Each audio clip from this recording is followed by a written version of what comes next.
You wake up and the person next to you isn't breathing. No pulse, no movement, just stillness where there used to be warmth. You're in a small camp, maybe 20 people total. No phone to call, no ambulance coming, no funeral home, no priest, no protocol. Just you, the body, and everyone else standing around not knowing what happens next. This moment has happened to every human who ever lived, and for 99% of our history, there was no institution to hand it off to, no professional to manage it, just the group, the grief, and a decision that had to be made before the body started to change. So what did they actually do? Let's start with what most people assume, that ancient humans were too busy surviving to think deeply about death, that they probably dragged the body away from camp and moved on, that grief was a luxury they couldn't afford. The archaeological evidence says something completely different. In 1908, a nearly complete Neanderthal skeleton was discovered in La Chapelle-aux-Saints in southern France. The body had been placed in a deliberately dug pit. The position was careful, intentional, not thrown, not abandoned. This was a Neanderthal, not even our direct species, doing something that looks unmistakably like a burial, at least 60,000 years ago. Then came Shanidar Cave in Iraq. In the 1950s, archaeologist Ralph Selecki excavated a series of Neanderthal burials and found something that stopped everyone cold. Pollen, dense concentrations of flower pollen surrounding one of the bodies. Selecki argued that the flowers had been placed on the grave, that someone 60,000 years ago picked flowers and laid them over someone they had lost. The flower interpretation has been debated since. Some researchers argue the pollen may have arrived naturally, but what isn't debated is the burial itself. The body was placed with care. The position was deliberate. Whatever the flowers mean or don't mean, someone chose not to abandon that body. And then there's Sungir, Russia. About 34,000 years ago, a group of early modern humans buried an older man covered in more than 3,000 mammoth ivory beads. Each bead had been individually carved and drilled. Researchers estimated it would have taken an adult working full-time approximately 45 minutes per bead. Do the math. That's over 2,000 hours of labor, placed in the ground with someone who was already dead. In the same site, two children were buried head to head. Between them, a straightened mammoth femur nearly 8 feet long. Surrounding them, thousands more beads, fox teeth, ivory carvings, antler pieces. One of the children had a carved ivory lance beside them.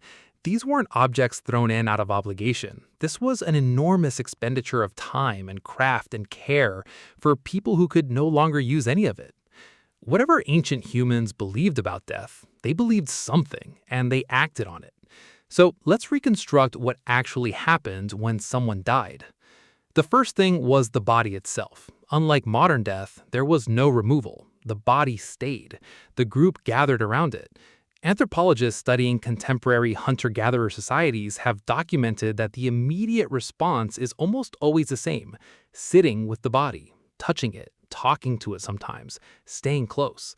This wasn't superstition. It was the same thing humans do now in the hours after someone dies. You don't want to leave. You don't want to look away. Something in us refuses to immediately accept that the person is simply gone.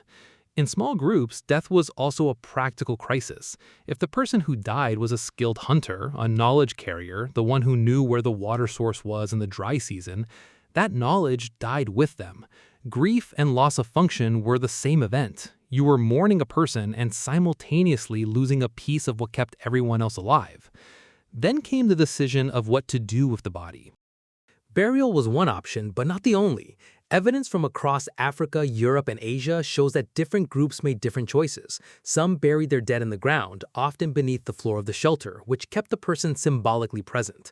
Some placed bodies in caves. Some practiced excarnation, leaving the body elevated or exposed until the flesh was gone, then collecting and burying the bones separately. The method varied. The intention didn't. Something had to be done. The body had to be handled with deliberateness. At Border Cave in South Africa, archaeologists found the deliberate burial of an infant dating back roughly 74,000 years. A perforated shell had been placed with the child, the oldest intentional burial yet found in Africa. An infant, buried with care, with an object, tens of thousands of years before any of the civilizations we recognize as ancient. The objects matter. Across burial sites from Africa to Europe to Asia, the pattern is consistent. The dead were buried with things: tools, jewelry, pigment, Food remains, items that clearly meant something to the person or to the group. This isn't random. You don't spend 2,000 hours carving ivory beads and then put them in the ground by accident. Anthropologist Christopher Sungir of the Natural History Museum in London has argued that deliberate burial with grave goods is one of the clearest markers of symbolic thought in the archaeological record.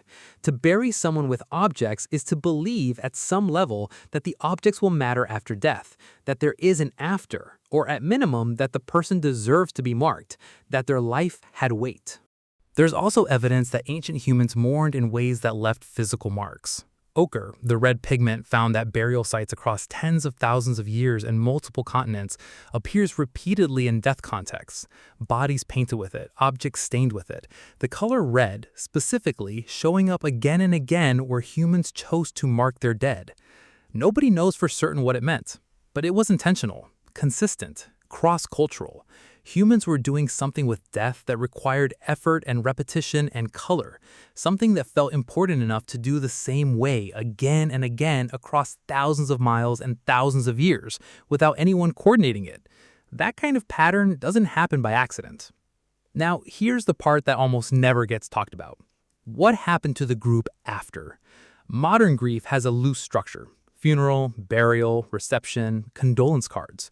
A week off work if you're lucky, then the expectation that you return to something resembling normal, quickly, quietly, without making it anyone else's problem. Ancient grief had no such structure, but it had something else. Anthropologist Polly Weissner, who spent decades studying the Juhurwansi people of southern Africa, documented that after a death in the group, people would spend days telling stories about the person who died. What they did, what they said, what they were good at, what made them difficult. The person was kept alive in conversation long after the body was gone. This wasn't a ceremony, it wasn't scheduled, it was just what people did. The same way you might find yourself talking about someone you've lost for months or years after they're gone, in the middle of a conversation about something completely unrelated. That impulse didn't begin with grief counseling or funeral traditions. It is as old as language, possibly older. And in a world without writing, it was also functional. Stories about the dead were how knowledge survived, how warnings got passed down, how identity got maintained across generations. Grieving someone and remembering them weren't separate acts. They were the same act. Here's what all of this adds up to. The capacity for grief, real grief, the kind that lingers, the kind that makes you place flowers on a body or spend 2,000 hours carving beads to bury with someone, predates modern humans. It predates agriculture by tens of thousands of years. It predates cities, writing, religion as we recognize it, and every institution we have ever built to manage that. It is one of the oldest things about us. When you lose someone and you can't stop thinking about them, when you visit a grave or keep an object that belonged to them or find yourself talking about them to someone who never knew them, you are doing something your ancestors did with stone tools and firelight. You are insisting that the person mattered, that the fact of their existence deserves to be marked. Ancient humans didn't have a system for death. They had something older than any system. They had the refusal to pretend that losing someone was nothing. That refusal is still in you. It never left. And it's the most human thing there is.